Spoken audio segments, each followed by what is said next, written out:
We'd all like to flee to the Cleve. That's a quote from the 20th episode of the first season of 30 Rock, and it was a joke written by Jack Burditt, who spent the first 10 years of his life growing up in Northeast Ohio.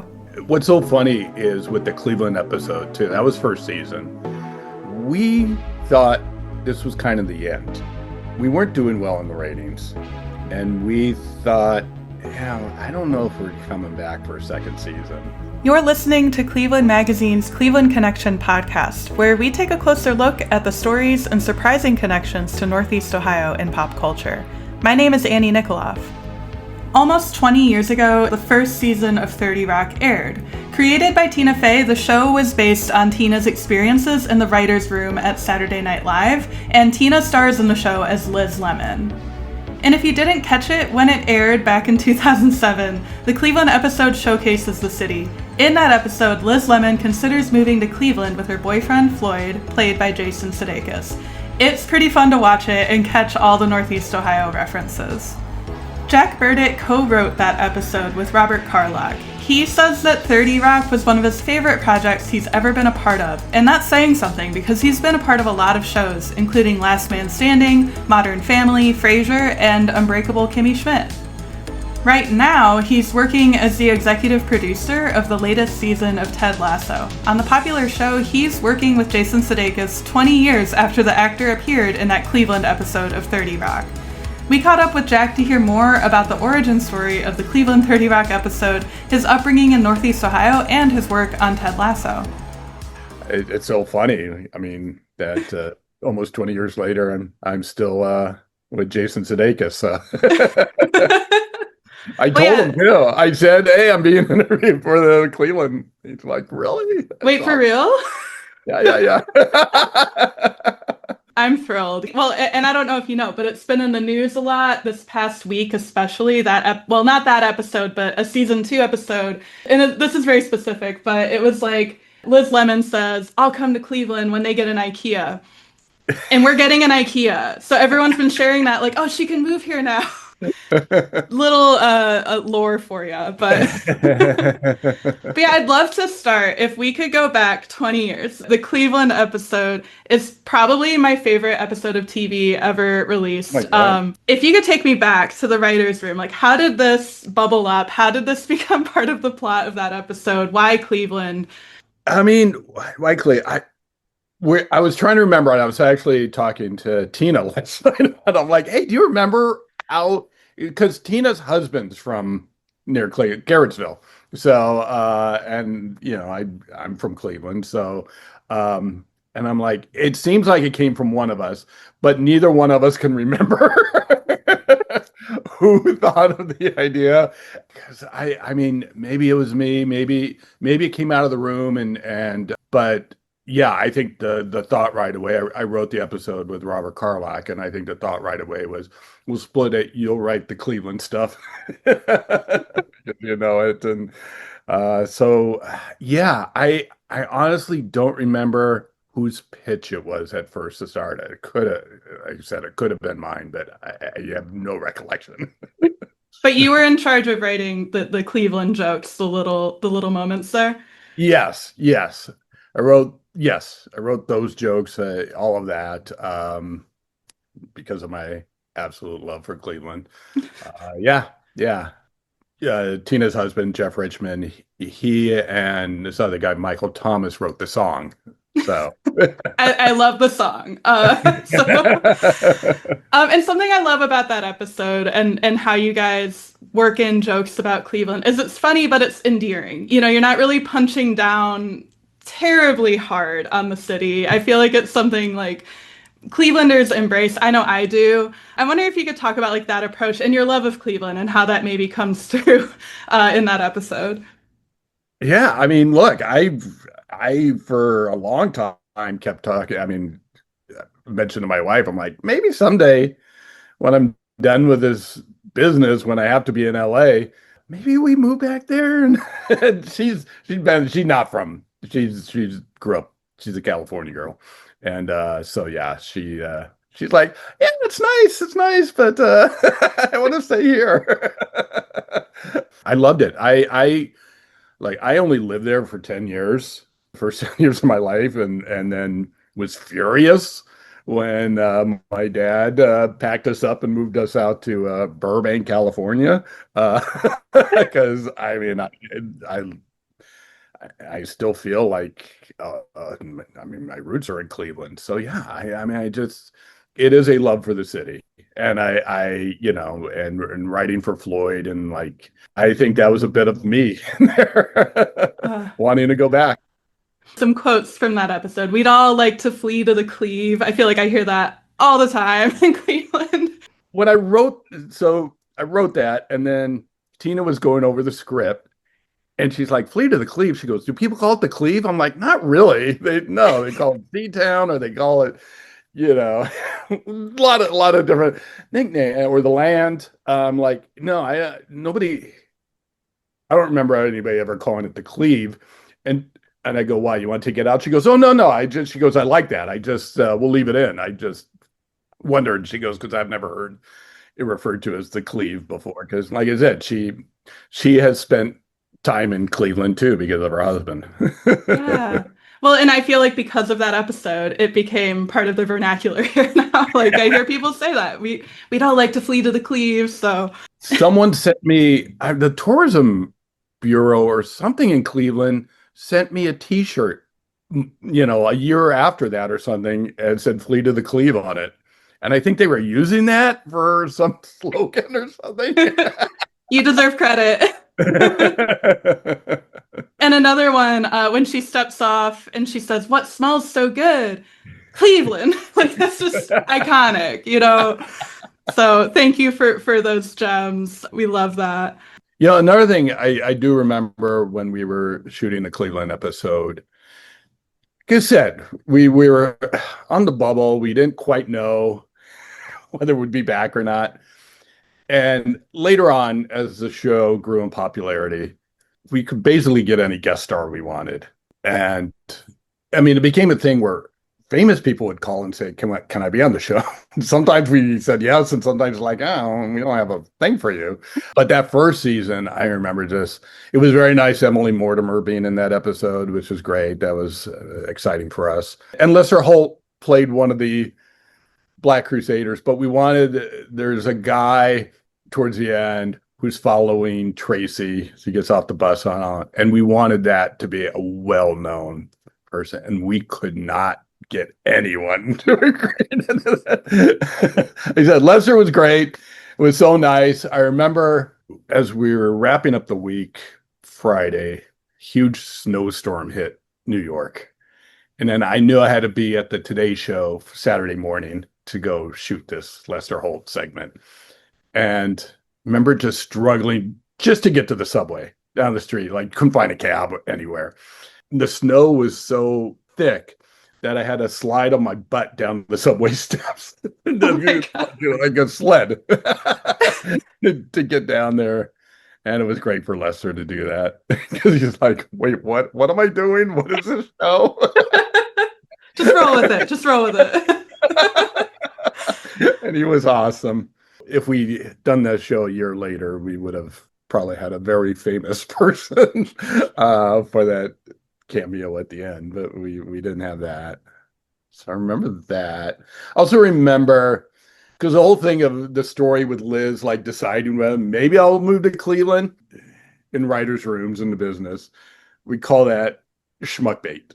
It's like, it's not real. The character's not going to move away from the show or whatever, but you have to have stakes, and it's just this big false thing. So we did have a scene in that show where she's talking about it on stage, and behind her is a set with a bait shop, and it's called Schmuck's Bait. So that was just, like many of our jokes, was just a joke for TV writers. Little Easter egg in the background. Yeah. And I also remember Paul Feig directed the episode. I remember in the production meeting, we're going over the scene where you want to pet a police horse. And he goes, "So we need a horse." I'm like, "I don't know. It's just kind of a radio joke." And he goes, "I think we should see a horse. Bring a horse to Battery Park." I'm like, and he was right. He won the fight and was like, "Yeah, we should." I just thought, oh, this is going to be a production nightmare or whatever, and it was great. Yeah, it was a delight working with Paul Feig too. He was incredible. It was a lot of good memories from that episode.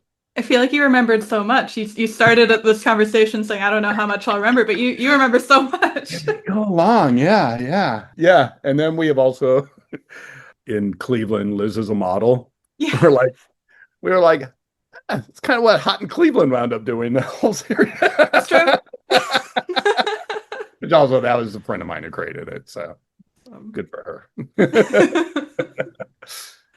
I did write one pilot that was set in Cleveland, and it didn't go. It was Wait, a I need to family hear show. about this.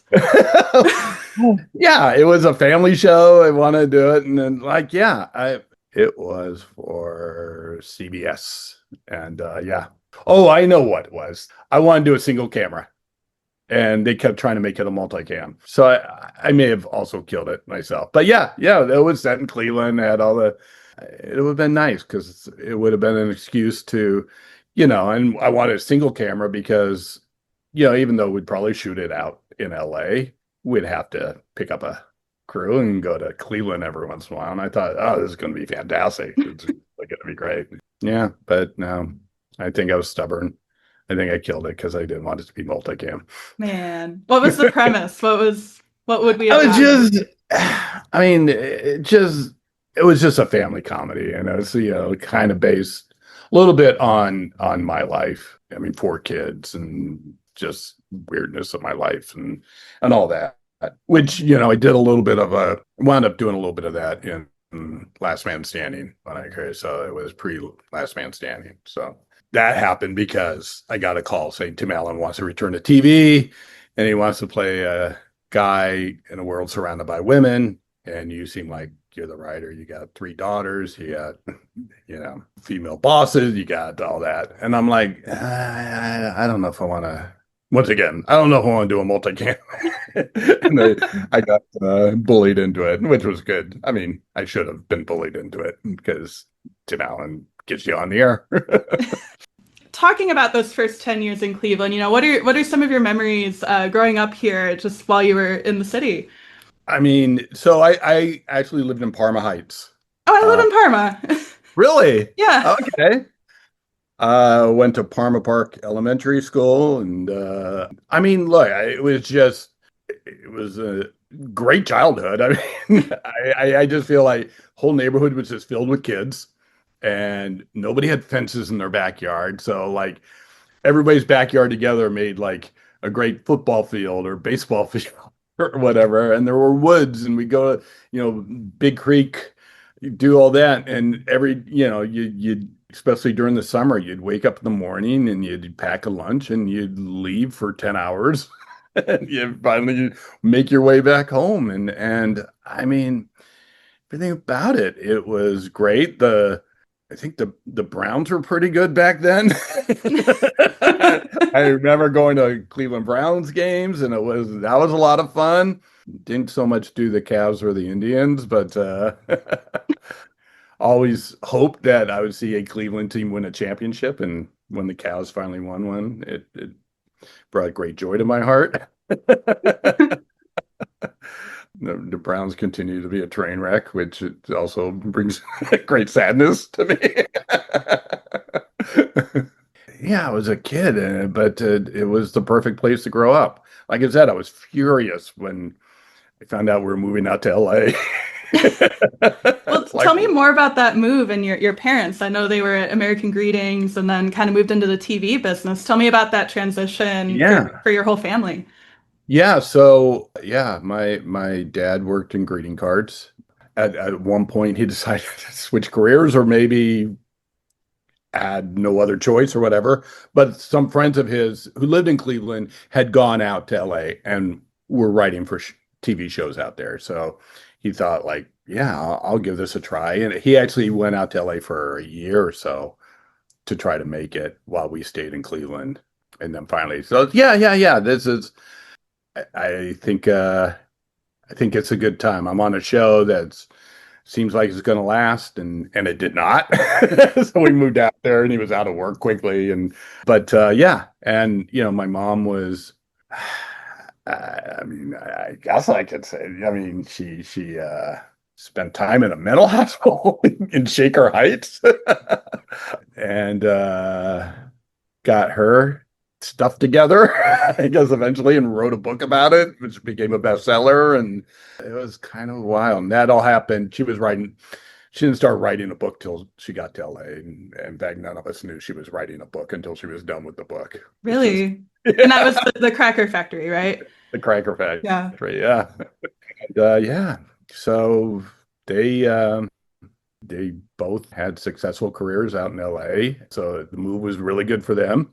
I was a journalist for many years, worked for the LA Daily News and a bunch of different publications, and kept thinking, well, other people kept saying, why don't you do like what your dad does? And I'm like, because he does it really well, and I don't want to be the dummy. Do the same thing and failing. It would be really embarrassing. But I did have an interest. I mean, I did grow up going on sets at Sonny and Cher show and Three's Company and All in the Family and things like that. So I mean, it was a trip. I thought, oh, this is kind of cool, but also I was, I think, terrified of like trying to follow in his footsteps. But I had 4 kids, and being a reporter didn't pay to send 4 kids to college if need be. So I finally just started kind of making the transition and became a script reader while still working as a journalist, and eventually landed a rewrite job and took off from there. And you've been in so many iconic shows, productions, like you've operated in different roles, different functions, but tell me about the highlights of your career. I know we talked about the Cleveland episode. It doesn't need to be that, but like, what are just some of your favorite moments or projects that you've been able to be a part of? Well, I mean, I think 30 Rock is still my favorite thing I've ever been involved in. I mean, there was just nothing like it. And what's so funny is with the Cleveland episode too. That was first season. When we were making that episode, the other crazy thing, I'm like right out there is Lower Manhattan. That's where we shot the Cleveland stuff. Like when we were making that episode, and we thought this was kind of the end. We weren't doing well in the ratings, and we thought, yeah, I don't know if we're coming back for a second season. So, we're trying to get in a lot of stories too that we wanted to do. The other story in that episode is the Black Crusaders, which is based on weird conspiracy theory about dark crusaders who forced Dave Chappelle out of the business, and he fled to Africa or whatever. And we were like, yeah, we want to do something with Tracy Jordan on that one. And it is amazing to look back on that, and we got a second season, and then eventually 7 seasons. And honestly, I think Kevin Riley was the president of NBC. Our ratings were bad. Friday Night Lights had started that year. Their ratings were bad. And he picked up both our shows despite the bad ratings. And I think it wound up forcing him out. I think they were mad. But I mean, he was proven right on that. I mean, I'm a big Friday Night Lights fan, so. But yeah, that's sort of what I remember when we were shooting that episode, was just not knowing whether this was going to be the second to last episode ever of that show. And I had so much fun on it. When I started working with Tina and Robert Carlock, I just thought, oh, these are the people I was always meant to write with. It just, I don't know, it was magic, I thought. So I'm glad we got to do more. But yeah, it was, when we started the season, NBC had another similar show, but it was an hour-long show about behind the scenes of a sketch show called Studio 60 on the Sunset Strip. Oh. That it was kind of the same premise. Like, yeah, it was basically both were based on backstage of SNL. When the shows first aired, the critics were not kind to 30 Rock. And everyone said there's only room for one of these shows. And Aaron Sorkin's Studio 60 is going to, of course, be the winner. So we also had a chip on our shoulder. Yeah. Oh my gosh. And like to see it become what it's become. I mean, I'm a huge 30 Rock fan and we quote it all the time in my household. So biased, but it's just an incredible thing to hear about. So thank you for sharing some stories and Yeah. specifically about that episode.